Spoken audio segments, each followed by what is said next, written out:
ચોમાસું કેવું રહેશે અને કયા પ્રકારનો વરસાદ થશે તેમજ કેટલો વરસાદ થશે તેનું અનુમાન આપણે ઘણી બધી દેશી પદ્ધતિઓથી લગાવતા હોઈએ છીએ અને તેને પ્રાચીન વર્ષા વિજ્ઞાન કહેવામાં આવતું હોય છે। હવે જે પણ હોળીની ઝાડ હોય છે તેના દ્વારા અથવા તો વનસ્પતિના જે પણ સંકેતો હોય છે, પશુ પક્ષીઓની જે ચેષ્ટા હોય છે, આ તમામ વસ્તુઓને ધ્યાનમાં રાખીને આપણે વરસાદનું અનુમાન લગાવતા હોઈએ છીએ અને ચોમાસાનું અનુમાન લગાવતા હોઈએ છીએ।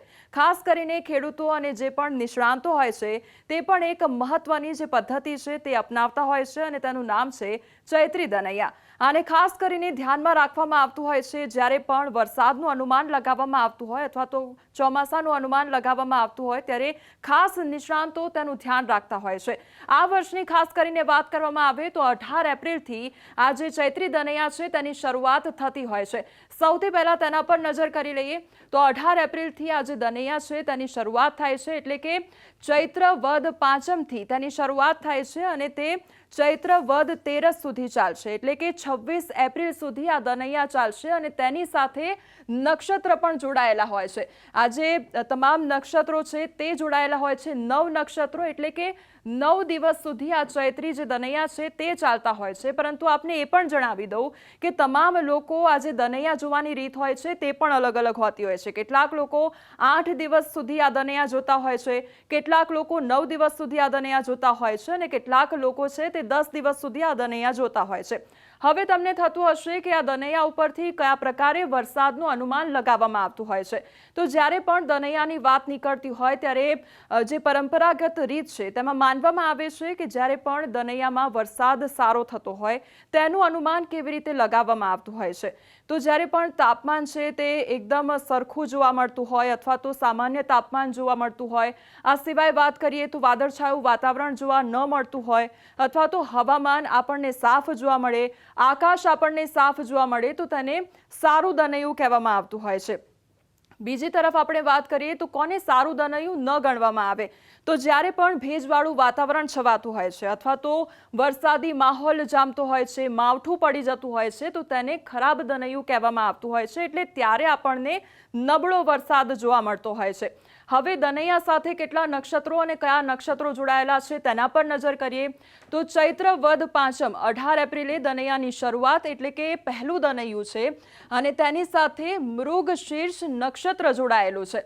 હવે ચૈત્ર વદ છઠ છે તે 19 એપ્રિલે, એટલે કે બીજું દનૈયું છે અને તેની સાથે નક્ષત્ર છે આદ્રા નક્ષત્ર જોડાયેલું છે। હવે ચૈત્ર વદ સાતમ કે જે ત્રીજું નક્ષત્ર, ત્રીજું દનૈયું છે તે પુનર્વસુ નક્ષત્ર સાથે જોડાયેલું છે।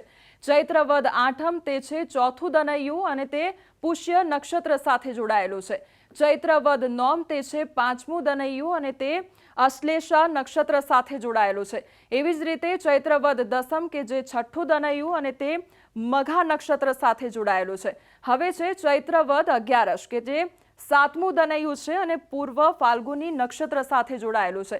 પછી આવે છે ચૈત્ર વદ 12 કે જે આઠમું દનૈયું અને ઉત્તર ફાલ્ગુની નક્ષત્ર સાથે જોડાયેલું છે અને પછી આવે છે ચૈત્ર વદ 13 કે જે નવમું દનૈયું અને હસ્ત નક્ષત્ર સાથે જોડાયેલું છે। હવે આ દનૈયા અને નક્ષત્ર વિશે વાત કરીએ તો જ્યારે દનૈયાની વાત આવે એટલે તે નક્ષત્ર સાથે જોડાયેલું હોય છે।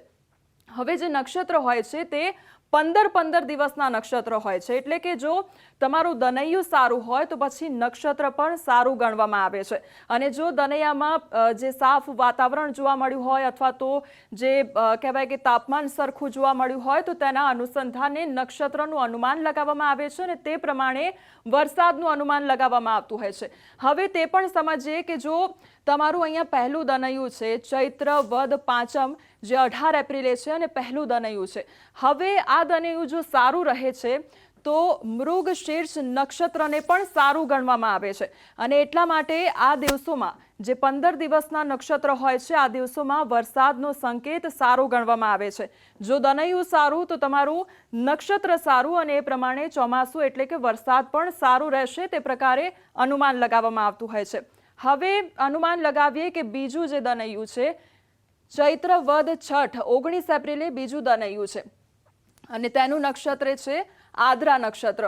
તો જો દનૈયું તમારું ખરાબ છે એટલે કે દનૈયું સારું ન હોય તો પછી નક્ષત્રને પણ સારું ગણવામાં નથી આવતું અને ત્યારે વરસાદના સંકેત પણ ઓછા જોવા મળતા હોય છે, એટલે કે નબળો વરસાદ વરસી શકે છે।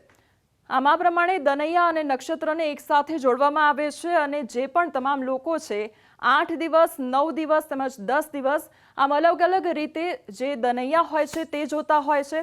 આ સાથે જે પણ નિષ્ણાંતો હોય છે, હવામાન વિભાગ દ્વારા પણ જે આગાહી કરવામાં આવતી હોય છે, ખેડૂતો હોય છે તેમના દ્વારા પણ અનુમાન લગાવવામાં આવતું હોય છે અને નિષ્ણાંતો પણ અનુમાન લગાવતા હોય છે।